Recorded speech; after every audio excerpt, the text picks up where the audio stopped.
بسم اللہ الرحمن الرحیم۔ فاروق اعظم رضی اللہ تعالیٰ عنہ کا دور خلافت ہے۔ صدیق اکبر رضی اللہ عنہ فوت ہو گئے۔ حضرت عمر فاروق رضی اللہ تعالیٰ عنہ نے عصر کی نماز پڑھائی۔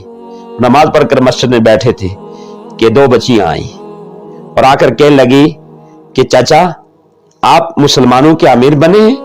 ہاں میں امیر بناؤں۔ تو کہنے لگی اٹھے پھر ہمارے ساتھ چلیں۔ بچیوں کیا مسئلہ ہے، کدھر لے کے جا رہی ہو؟ کہنے لگی کہ چاچا جان جس وقت ابو بکر صدیق رضی اللہ عنہ خلیفہ ہوتے تھے نا تو ہمارے والد صاحب فوت ہو چکے ہیں، ہم یتیم بچیے ہیں، ہماری ماں بیوہ ہے، تو ہمارے گھر میں بکریوں کا دودھ نکالنے والا کوئی نہیں تھا۔ ابو بکر صدیق رضی اللہ تعالی عنہ بکریوں کا دودھ نکال کے دیتی تھی، ان میں سے کچھ ہم پی لیتی تھی اور کچھ بیچ کر گزارا کرتی تھی۔ فاروق اعظم رضی اللہ عنہ کی آنکھوں میں آنسو آئے اور اٹھ کے چل دیے۔ صحابہ نے پوچھا امیر المومنین کدھر جا رہے ہیں؟ فرمایا ابو بکر راستہ بہت مشکل کر کے چلے گئے، ابو بکر راستہ بہت مشکل کر کے چلے گئے، میں ابو بکر کے طریقے پہ ان بچیوں کو دودھ دو کر دینے کے لیے جا رہا ہوں۔ یہ وہ لوگ ہیں کہ جن کی آواز جنت کے دروازوں سے آتی ہے، جن کے محلات معراج کی رات اللہ نے اپنے نبی کو دکھائے۔ یہ وہ لوگ ہیں جو زمین پہ چلتے تھے اور ان کو دیکھ کر شیطان بھاگ جاتا تھا۔ یہ وہ لوگ ہیں دنیا کے جس کونے میں جاتے تھے لوگ دیکھ دیکھ کر مسلمان ہوتے تھے۔ یہ وہ لوگ ہیں کہ جن کے گھوڑوں کی قسمیں اللہ قرآن میں کھاتا ہے۔ یہ وہ لوگ ہیں جنہیں اللہ نے فرمایا امتحن اللہ قلوبہم للتقوی وکانوا احق بہا واہلہا، ان کے دلوں میں اللہ نے تقوی ڈال دیا، ان کے دلوں میں اللہ نے تقوی ڈال دیا، کیوں؟ وہ اس کے حقدار تھے۔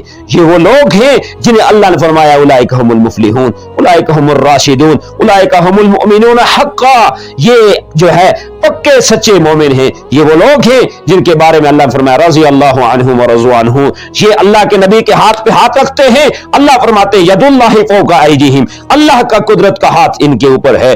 اللہ فرماتے ہیں میں اس درس کو بھی قرآن میں بیان کر دیتا ہوں نا قیامت تک کے لیے، جس کے نیچے یہ لوگ کھڑے ہو کر اللہ کے نبی کے ہاتھ پہ بیعت کر رہے تھے۔ لقد رضی اللہ عن المؤمنین اذ یبایعونک تحت الشجرہ، یہ وہ لوگ ہیں جنہوں نے اسلام کو من و ان میرے دوستوں ہم تک پہنچایا ہے، قربانیاں دی ہیں، اور ایک دو نہیں سینکڑوں نہیں ہزاروں کی تعداد میں صحابہ کرام نے قربانیاں پیش کی اور یہ دین ہم تک پہنچا ہے۔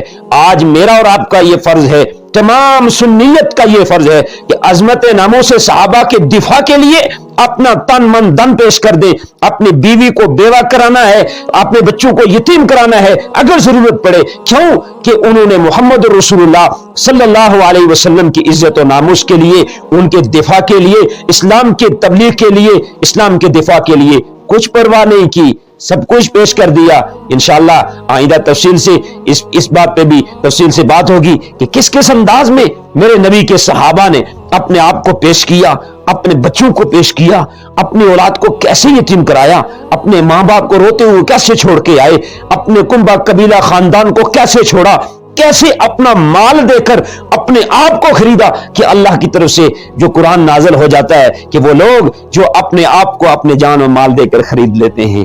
اس لیے ہمیں چاہیے کہ ہم ان کی عزت و ناموس کا دفاع کریں۔ اللہ تعالی ہمیں ناموس صحابہ و اہل بیت کے دفاع کے لیے قبول فرمائے۔